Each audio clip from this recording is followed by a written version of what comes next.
Chapter 27. Fred? I started running down the street to him, waving wildly. Fred, what are you doing? I stopped when I heard screams. I saw people inside the car. As Fred balanced the car over his head, the people inside were pounding the windows, screaming their heads off. Fred, put it down! I yelled. I took a few running steps toward him. Fred, set it down! You'll get in trouble! You'll get in horrible trouble! Above his head, the car rocked in his hands. The people inside shrieked and slapped the windows. Fred turned quickly. An angry growl escaped his throat. Fred, put it down! Listen to me! He pulled the car back. Back. No!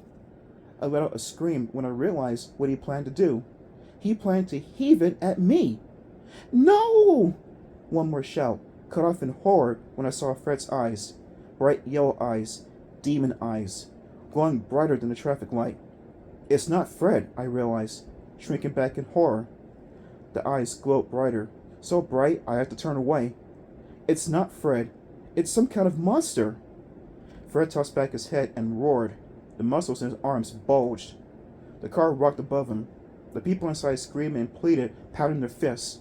I backed away quickly, then I turned and started to run. I heard the wail of sirens. I heard angry shouts from the neighbors' houses, saw people staring in disbelief from their front doors. It's not Fred, I told myself. It's not really Fred. I grabbed my bike and hopped onto it.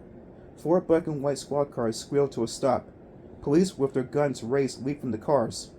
I rode away. I couldn't bear to watch. It's not really Fred.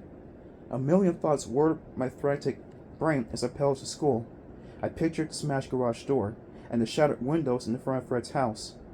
Buzzy attacked me. Fred attacked me too. But these were monsters. Monsters that had escaped from the mirror? Where were the real Buzzy and Fred? Were they trapped inside the mirror? Trapped in that cold, dark world? It was crazy. Totally crazy. Who would believe in the same story like that? The broken door, the smashed windows, a boy strong enough to call a car over his head?